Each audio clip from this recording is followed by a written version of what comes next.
The Zephyrian Colosseum had witnessed countless battles across 3 millennia, but never had the crowd fallen so silent.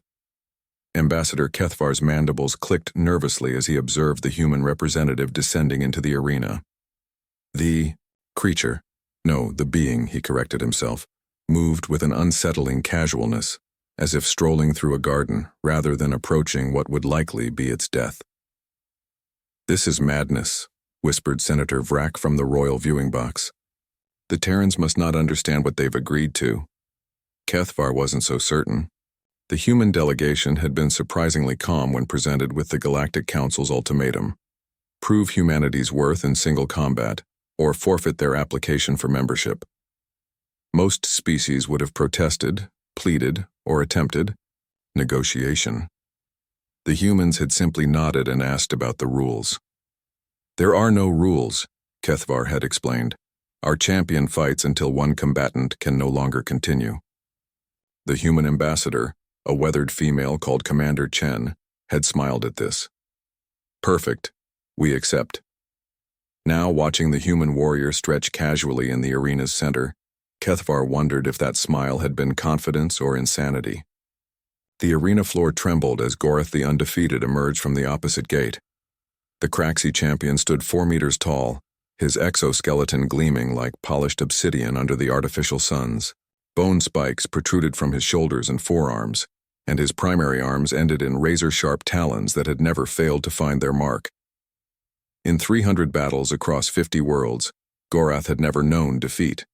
The human, by contrast, appeared almost comically small, just under 2 meters in height, wearing simple cloth garments and carrying no visible weapons. His skin was a medium brown, his hair short and dark, and most unnervingly, he was still smiling. The crowd's initial silence gave way to scattered laughter from the upper tiers. A few Zephyrians began placing additional bets, the odds shifting even further against the human. Gorath raised his massive arms and released a bone-rattling war cry that echoed through the Colosseum. The sound had been known to paralyze smaller species with fear. The human tilted his head slightly, as if listening to interesting music. "Citizens of the Galactic Council," announced the arena's voice system, "witness the trial of humanity. Let the combat begin." Gorath charged immediately, crossing half the arena in 3 thunderous strides. His talons swept down in an arc that should have bisected the human cleanly. The human wasn't there. He had moved. Not the desperate scrambling dive most species would attempt, but a fluid sidestep that seemed to require no effort at all. Gorath's momentum carried him past, his talons striking sparks from the arena floor. The human was still, smiling. Gorath spun with surprising speed for his size, mandibles spreading wide as he hissed his fury. He attacked again, this time with a series of calculated strikes designed to corner his opponent. The human flowed around each attack like water around stones, never quite where the talons expected him to be. In the viewing box, Senator Vrack leaned forward. "How is it moving like that? The gravity in this arena is twice Terran standard." Kethvar had no answer. He watched, transfixed, as the human continued his impossible dance. The creature seemed to know where each attack would land before Gorath even began it. Minutes passed. Gorath's breathing grew labored, his movements less precise. The human appeared completely relaxed, occasionally pausing to stretch or roll his shoulders as if working out minor kinks. "This is impossible," muttered someone in the crowd. "No, species can maintain that level of agility under this gravity. Perhaps," called out a Zephyrian scientist from the research section. "But look at its musculature. See how efficiently it moves? It's not fighting the gravity, it's using it." Indeed, the humans seemed to be treating the increased gravity as an asset rather than a hindrance, using it to add power to his movements while Gorath struggled against its effects. The Craxi champion, growing desperate, attempted his signature finishing move, a massive overhead strike with both primary arms. The attack would have crushed any previous opponent into the arena floor. The human stepped forward. For the first time in the battle, he moved toward Gorath rather than away.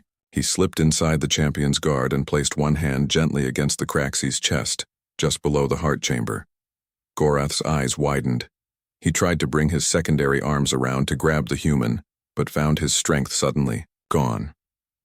The gentle touch had found a pressure point that most Craxi didn't even know existed. The mighty champion swayed, then collapsed. The Colosseum fell silent once more. Gorath lay unconscious but breathing, defeated not through violence but through precision. The human knelt beside him, checking vital signs with practiced efficiency.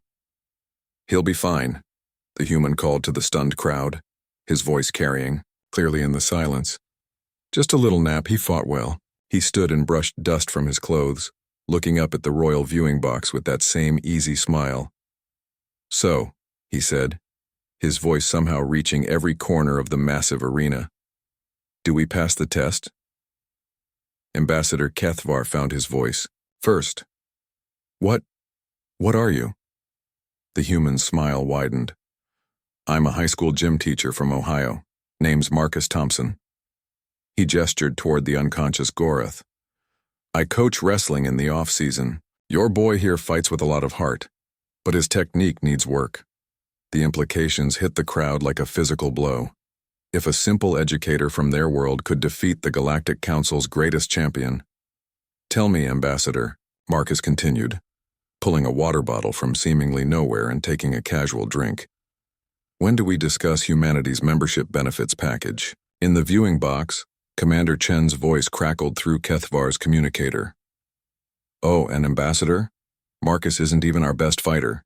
He just volunteers for the dangerous stuff because he thinks it builds character." Kethvar stared down at the human Marcus, who was now helping Gorath to his feet, with the careful attention of a concerned teacher. Humanity's application was approved unanimously that very day.